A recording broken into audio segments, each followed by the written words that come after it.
Hello friends, welcome to my notes 24/7। और daily की तरह आज फिर मैं आ गई हूँ आपके लिए कंप्यूटर की एमसीक्यू सीरीज़ लेके। और सीरीज का आज ये पार्ट 8 है, क्लास 8 है आपकी।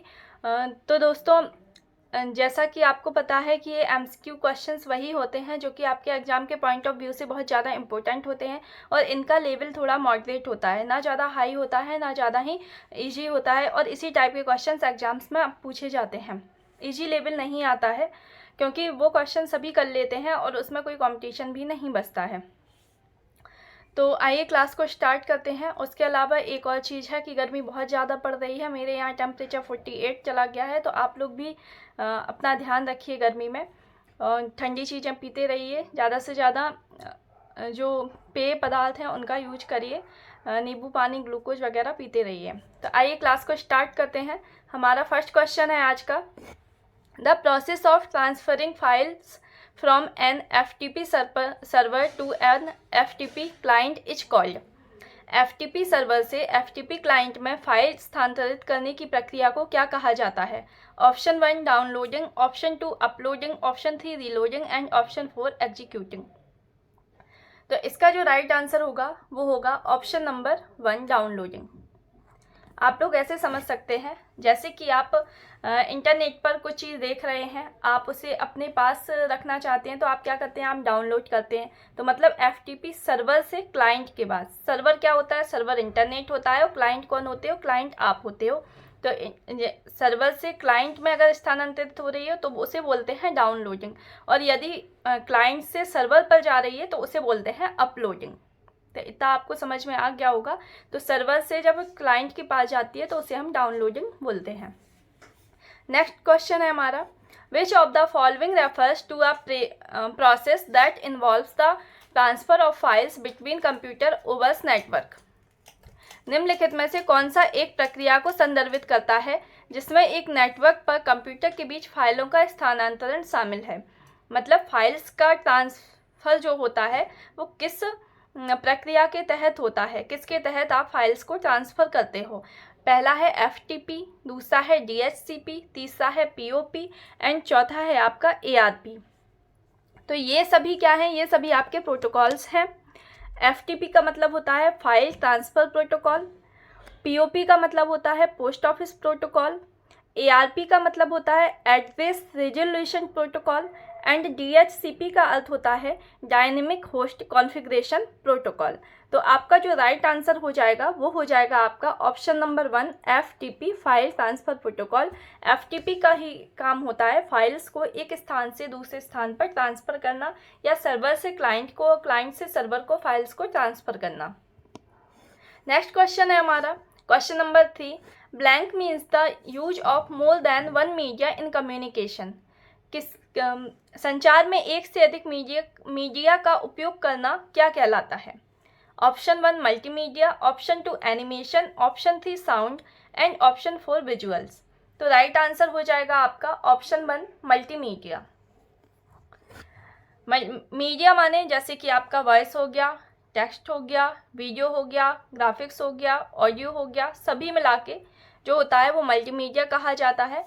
और एक से अधिक मीडिया का उपयोग करना क्या होता है, मल्टीमीडिया। तो आपका जो राइट आंसर है वो है ऑप्शन नंबर 1। नेक्स्ट क्वेश्चन है आपका, what is meant by a light pen. Light pen क्या है? Option 1 mechanical input device, option 2 optical input device, option 3 mechanical output device and option 4 optical output device. तो सबसे पहले तो लाइट पेन क्या होता है? लाइट पेन एक पेन टाइप का होता है जिसमें से लाइट आती है, और वो आपका एक इनपुट डिवाइस होता है जिसका यूज डाटा को इनपुट करने के लिए किया जाता है। तो इसका आंसर हो जाएगा ऑप्टिकल इनपुट डिवाइस। जो आपका लाइट पेन है वो क्या है, एक ऑप्टिकल इनपुट डिवाइस है। नेक्स्ट क्वेश्चन है आपका, which language is called as the second generation language. निम्न में से किसे दूसरी पीढ़ी के कंप्यूटर की भाषा कहा जाता है? मतलब निम्नलिखित में से किसको दूसरी पीढ़ी के कंप्यूटर की भाषा कहा जाता है? Option 1 assembly language, option 2 high level language, option 3 machine language and option 4 आपका बेसिक लैंग्वेज। तो इसका जो राइट आंसर हो जाएगा वो होगा आपका ऑप्शन 1 असेंबली लैंग्वेज। जो फर्स्ट जनरेशन थी उसमें आपका बाइनरी लैंग्वेज का यूज होता था, जिसे हम मशीन लैंग्वेज भी बोलते थे, जो कि आपकी 0 एंड 1 पर डिपेंड करती थी। सेकंड जनरेशन थी उसमें आपकी असेंबली लैंग्वेज आ गई थी। असेंबली लैंग्वेज में क्या होता था, जैसे ऐड, सब, छोटे छोटे ये थोड़े से वो बनाए जाते थे, ग्रुप्स बनाए जाते थे लेटर्स के। जैसे ऐड का यूज किया जाता था जोड़ने के लिए, सब का यूज किया जाता था सब्ट्रैक्शन यानी घटाने के लिए। तो इस तरीके से असेंबल कर दिया जाता था छोटे छोटे लेटर्स को, और उनके आधार पर ये लैंग्वेज लिखी जाती थी। तो इस तरीके, और फिर थर्ड जनरेशन से आपकी हाई लेवल लैंग्वेज आ गई थी। तो इस प्रकार से आपकी दो लैंग्वेज होती हैं, एक होती है हाई लेवल लैंग्वेज, दूसरी होती है लो लेवल लैंग्वेज। और लो लेवल लैंग्वेज को ही हम कौन सी बोलते हैं, असेंबली लैंग्वेज बोलते हैं, और बाइनरी लैंग्वेज को हम मशीन लैंग्वेज बोलते हैं। तो दूसरी पीढ़ी के कंप्यूटर की भाषा क्या थी, असेंबली लैंग्वेज। 6th क्वेश्चन है हमारा, the word web feature in MS word. MS word में वर्ड वेब फीचर क्या करता है। Option 1, automatically moves the text to the next line when necessary. Option 2, appears at the bottom of the document. Option 3, allows you to type over text. Option 4 is the short horizontal line indicating the end of the document. Option 1 के हिसाब से मतलब एक word web क्या करता है कि यह टेक्स्ट को ऑटोमेटिकली नेक्स्ट लाइन में भेज देता है जबकि आपको इसकी ज़रूरत होती है। सेकंड ऑप्शन है ये डॉक्यूमेंट के बॉटम में दिखाई देता है। ऑप्शन 3 है कि मतलब किसी टेक्स्ट के ऊपर लिखने के लिए आप वर्ड वेब का यूज करते हैं। और ऑप्शन 4 है कि मतलब एक छोटी सी क्षैतिज लाइन होती है जो डॉक्यूमेंट के एंड में दिखाई देती है। मतलब जैसे हम डॉक्यूमेंट कंप्लीट करते हैं, छोटी सी लाइन खींचते हैं, ये वो बोल रहा है। तो इसका जो आंसर होगा वो होगा आपका ऑप्शन 1,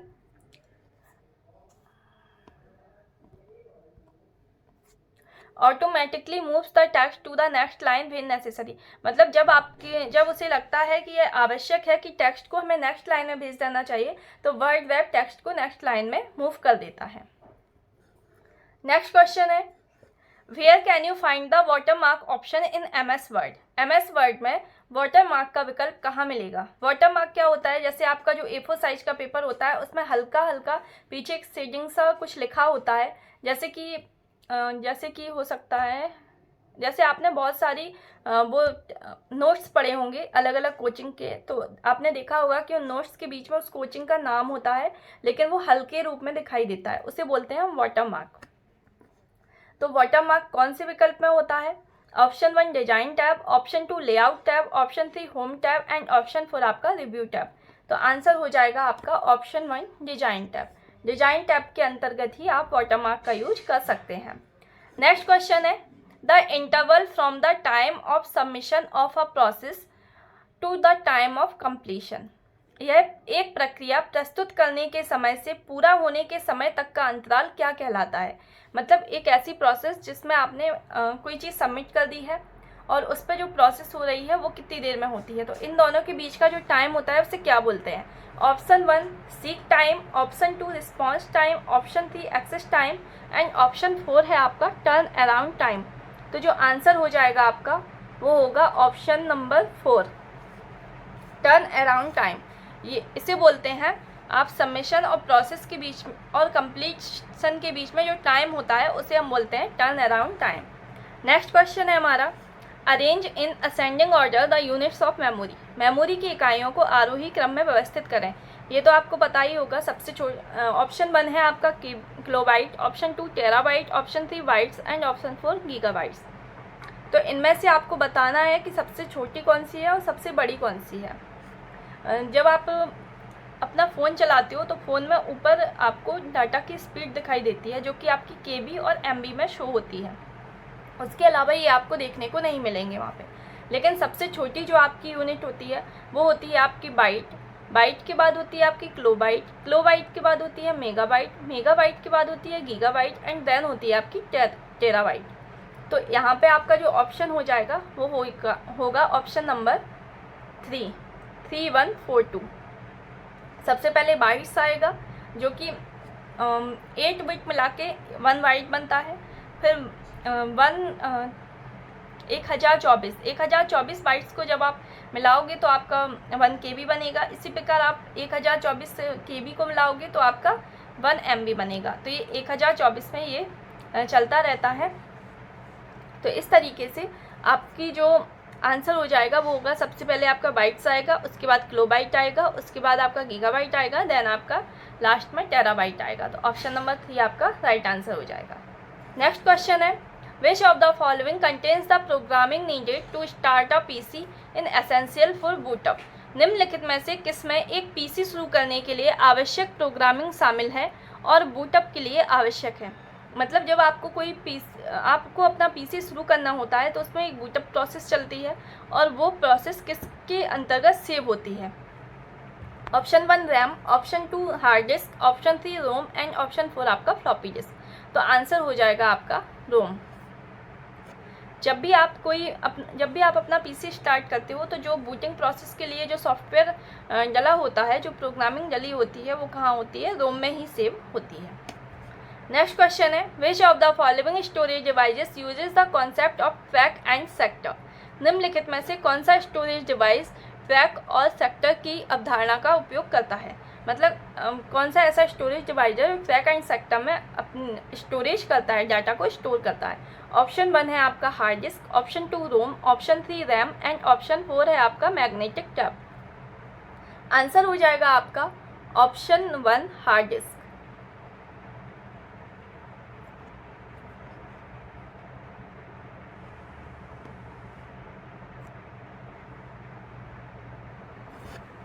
क्योंकि हार्ड डिस्क होती है, हार्ड डिस्क में ट्रैक एंड सेक्टर बने होते हैं, ये सर्कुलर टाइप की होती है और इसमें ट्रैक एंड सेक्टर बने होते हैं और जो आपका जो डाटा होता है सेक्टर में सेव होता है। तो मतलब इस तरीके से आप ये भी बोल सकते हैं कि जो डाटा सेव करने की सबसे छोटी यूनिट होती है वो आपकी सेक्टर होती है, क्योंकि सेक्टर के अंतर्गत सबसे जो पहले डाटा स्टोर किया जाता है वो आपका सेक्टर में ही स्टोर होता है।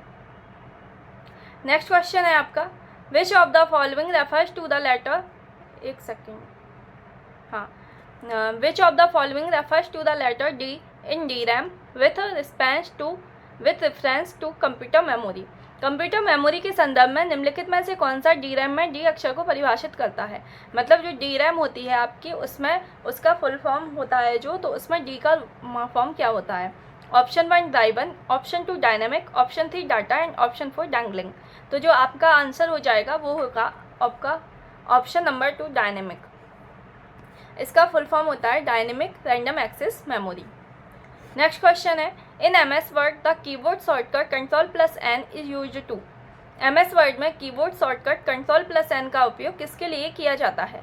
Option 1 create a new document, option 2 save the document, option 3 open the document and option 4 आपका क्लोज द डॉक्यूमेंट। तो आंसर हो जाएगा इसका, मोस्टली सभी को पता होगा, इसका आंसर हो जाएगा क्रिएट अ न्यू डॉक्यूमेंट। जब भी आपको MS वर्ड में कोई नया डॉक्यूमेंट क्रिएट करना है तो आप अपने कीबोर्ड से Ctrl+N को प्रेस करते हैं। नेक्स्ट क्वेश्चन है, the start button is not available in which of the following OS version. निम्नलिखित में से किस OS संस्करण में स्टार्ट बटन उपलब्ध नहीं होता है।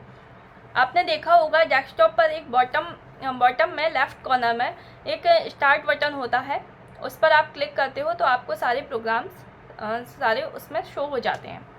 लेकिन इनमें से कौन सा ऐसा OS है जिसमें स्टार्ट बटन ही नहीं होता है। Option 1 Windows 10, option 2 Windows 8, option 3 Windows 7 and option 4 आपका विंडोज़ विस्टा।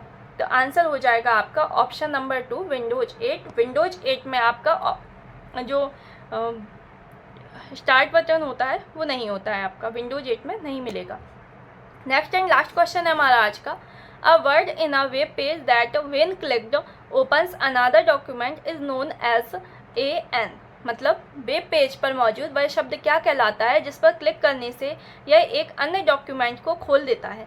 मतलब वेब पेज, तो सबसे पहले भी तो मैंने आपको वेब पेज बता चुकी हूँ कि जब आप किसी चीज़ को सर्च करते हो तो उस जो पेज दिखता है वो आपका वेब पेज होता है। उसके बाद वेब पेज पर कोई भी ऐसा शब्द होता है जिस पर आप क्लिक करोगे और मोस्टली वो शब्द आपको ब्लू कलर्स में ही दिखेगा, जिस पर क्लिक करोगे तो आपको कोई नया डॉक्यूमेंट आपको देखने को मिल जाएगा।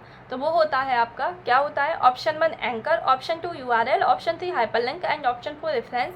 आंसर हो जाएगा आपका ऑप्शन 3 हाइपरलिंक। उसे बोलते हैं हम हाइपरलिंक, जिस पर क्लिक करने से आपको एक दूसरा पेज मिल जाता है, मतलब वो आपको किसी दूसरे पेज से जोड़ देता है। तो इस तरीके से आज का आपका ये सेशन कंप्लीट होता है।